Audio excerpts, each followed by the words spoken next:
রাম রাম ভাই সবাইকে। আজকে আমার 75 আর ক্রিকেট চ্যালেঞ্জের ডে 23। চলো শুরু করি। আজকে আবার আমাদের সেম টিমের সাথে ম্যাচ ছিল।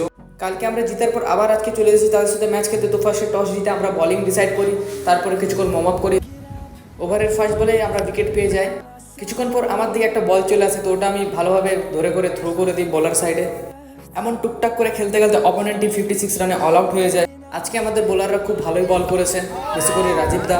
টার্গেট কম ছিল, তো আমাদের ব্যাটসম্যানরা আস্তে আস্তে করে টার্গেটটাকে চেস করছিল। তো ফার্স্ট বলে আমাদের উইকেট পড়ে যায়। তারপরে আমাদের মুন্না ভাই আর অপূর্ব খুব ভালো ব্যাটিং করে আমাদের ম্যাচটা জিতিয়ে দেয়। আমাদের টিম খড়গপুর লিগে এন্ট্রি করেছে।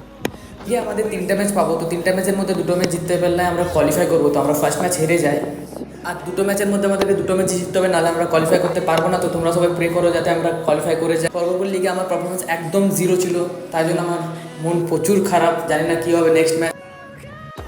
তোমরা সবাই প্রে করো যাতে আমরা কোয়ালিফাই করে যাই। তো ব্লগটি এখানে শেষ করলাম। ধন্যবাদ, দেখা হচ্ছে পরের ব্লগ।